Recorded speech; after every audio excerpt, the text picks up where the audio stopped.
Hi guys, this is Blaine from MMOGameCentral.com bringing you another Dayz video for the Armor 2 mod. This is a tutorial video for new players. We recently posted a Dayz review and had a lot of questions and requests about how you're supposed to survive as a new player. Obviously I'm starting right from the start here. You just saw there once you get onto a server. Now this bit we had a lot of questions about how to fix it. You cannot fix the slow loading. That's just the way the game is. This bit usually takes quite a lengthy time to load, then you have to get in, it loads your character, creates your character, etc, etc. That stuff takes a long time to load. The best way to check if it's working is just simply Alt Tab. If you can Alt Tab and tab back in, you know the game's still loading, it hasn't crashed. You just have to try and be patient and wait. Usually after you've loaded the first time it does speed up quite a fair bit, so just be patient the first time you load up and you should be good from there. This is the next few screens you'll get to. Again, takes a long time to load. This tutorial will cover some of the basics. There's an awful lot of new player tutorials out for Dayz, but you have to watch sort of 4 or 5 of them to get all of the information you need. Hopefully with this one we'll sort of collaborate it all into one helpful tutorial video. We're going to cover the inventory system, which has got quite a few people puzzled because it is armor, and armor is supposed to be a realistic inventory system when really it's just a pain in the backside. We'll also cover how to survive zombie attacks, because you don't spawn with a weapon anymore, and a lot of the old tutorial videos have you spawning with a gun, which is obviously quite a big advantage.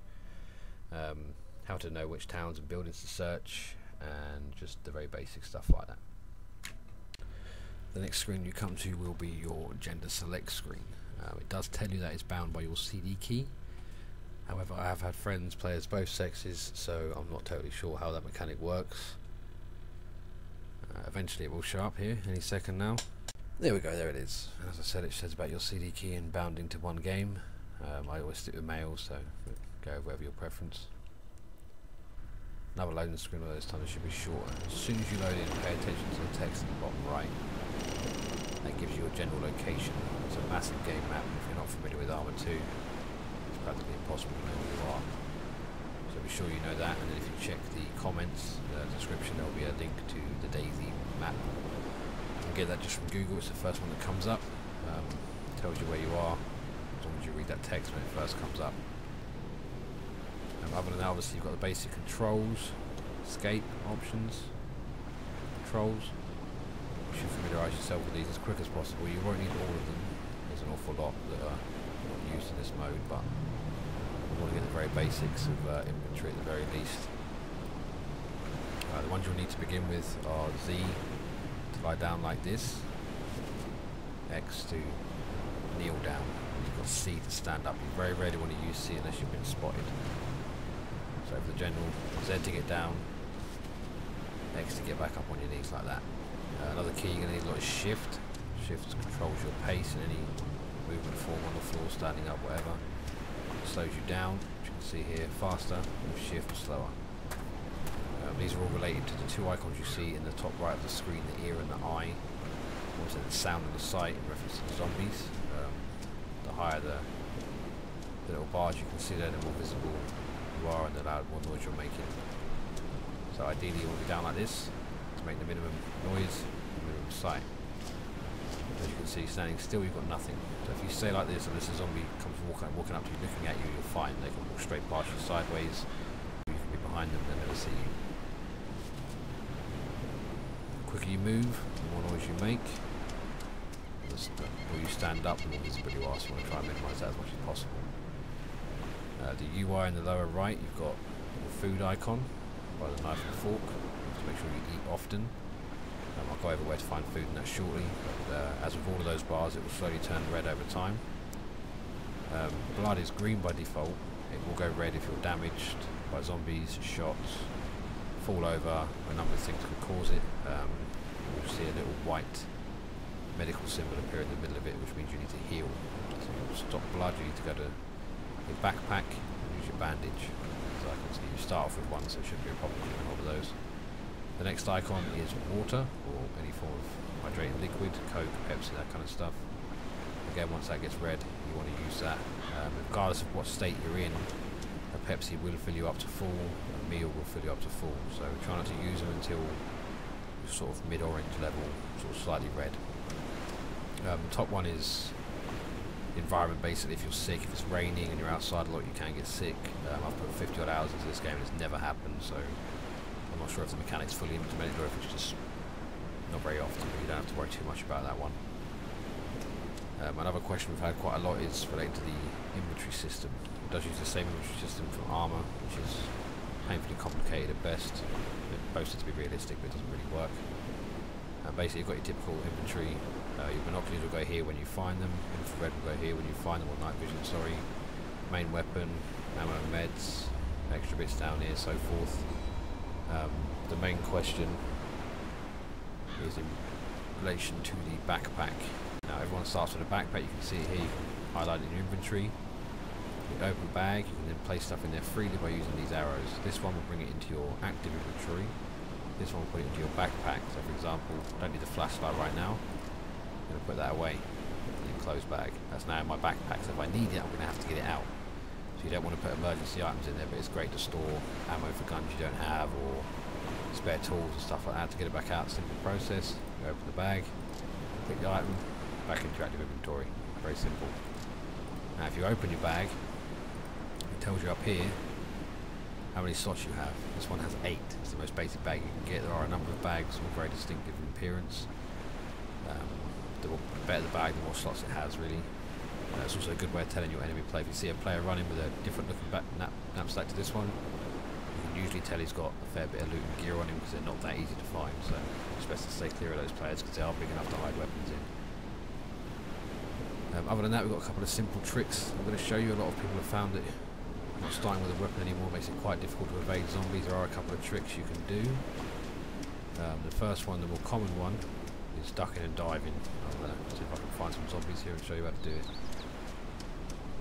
And of course, one time I don't want to, I spawn with a freaking island. There's another control you want to get used to. The right mouse button helps you zoom, and you can hold Alt to be able to look around with your mouse without moving your run path. Here we go, finally found some zombies. What you'll need to do is to make sure you've got your Z key ready. Obviously I'm going to do it on purpose, but when you do eventually aggro some zombies, there you go, there's one. Run, you want to try and get as much head start as you possibly can, so run for a couple of seconds. And then head them over there. And what you want to do is take advantage of their stupidity by diving behind a bush. Very simple. You run up to a bush, cut around it quite sharp, as you'll see here. They just hit the floor with Z. Now you swing that out for a couple of seconds, he'll miss, he won't hit you, and then they walk away like that. Now you want to do it a couple of seconds, because if you move, you will make noise or become more visible. So if you give it a second or two until they walk away, and you can pretty much just crawl away like this, and you're totally fine. The second way, slightly more complex, a bit more situational, but it is better if you've got multiple zombies after you. Let's get this guy again. Hello. I'm teasing a starving man with a drumstick. Right, for this method you need to find a steep hill. You'll know if it's steep by you having to walk up it. You'll be able to tell this by general looking at them in the end. Sort of on the second or third tree up there, I'm going to have to start walking. So get as much of a head start as you possibly can. Head up there. You will start walking at some point if it's steep enough. Like that. Now, he's walking 2. Obviously, a bit more of a head start than that.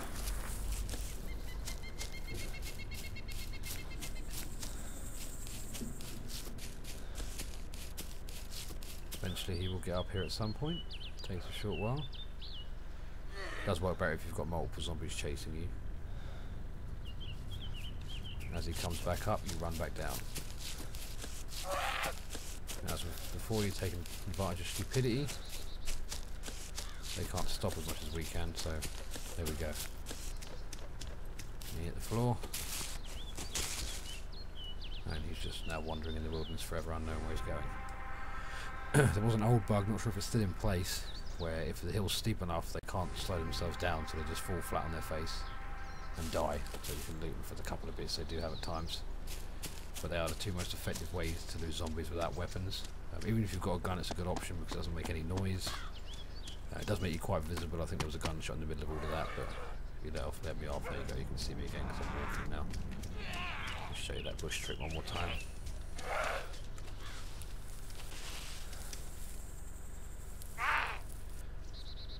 And there you go, that's the best way to survive zombies without a weapon when you first come in. That was one of our most common questions. And obviously you've got to be careful if they move around, they can't see you just like that. Just move around the bush again, and you'll forget you're here and go chasing off a rabbit or something.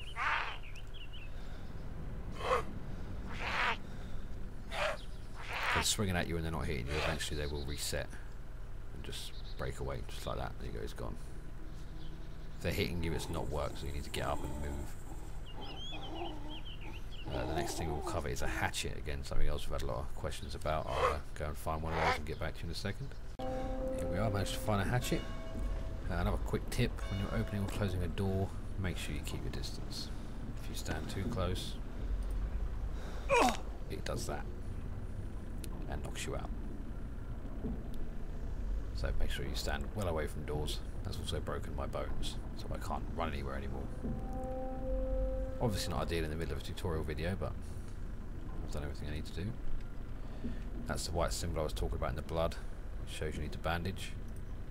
Simple process, right click, done. Now a lot of people when picking up an axe weren't sure how to change it into a weapon. When you first pick the axe up, just mess around now because I'm lying down. For the first person, maybe that will help. There we go.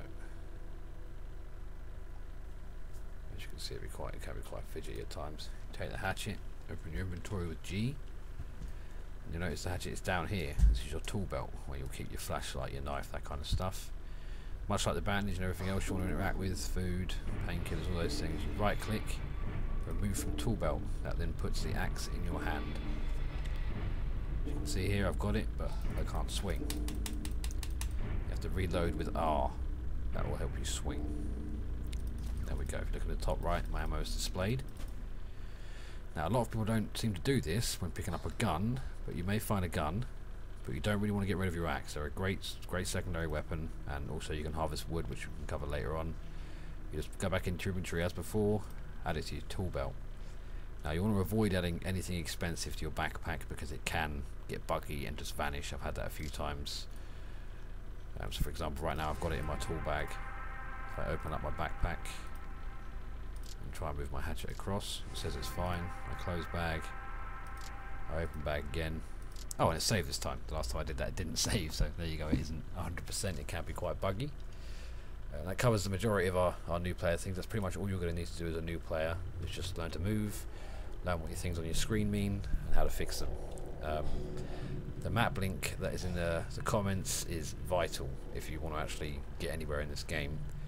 You will notice that on the map different buildings are displayed by different colours. Pretty much anything that's not orange or red is not going to wield any serious weaponry. So if you're after a gun, anything like that, a big one, you're going to have to go to the military buildings, and the orange buildings are warehouses, the refineries, that kind of stuff. The blue ones, the small houses, they're pretty much just for general bits, the odd bit of ammo, flares, which are pretty much useless, painkillers, drinks, tools like your axes and your belts and that kind of stuff. You will learn in time which buildings are best and which aren't. The best thing to do is just avoid any if a town's not got more than 1 or 2 buildings to go in, avoid it. It's just no use. If you want to respawn, like you don't like your spawn, it's not suggested you do this often, but pretty much everyone does it every now and then. You just escape, respawn, that will kill you. You lose everything, so don't do that unless you really want to. You then simply abort, yes, disconnect, and then OK. And I'll load you back in and put you in a different spawn point. Feel free to post any comments in the comment section below, and we'll get back to you if we can help you out. Don't forget to like and subscribe if you like the video. Check our Facebook out, link will be in the description, as well as our Dayz video review, an hour-long footage of me running against zombies. That's in the description also. See you later.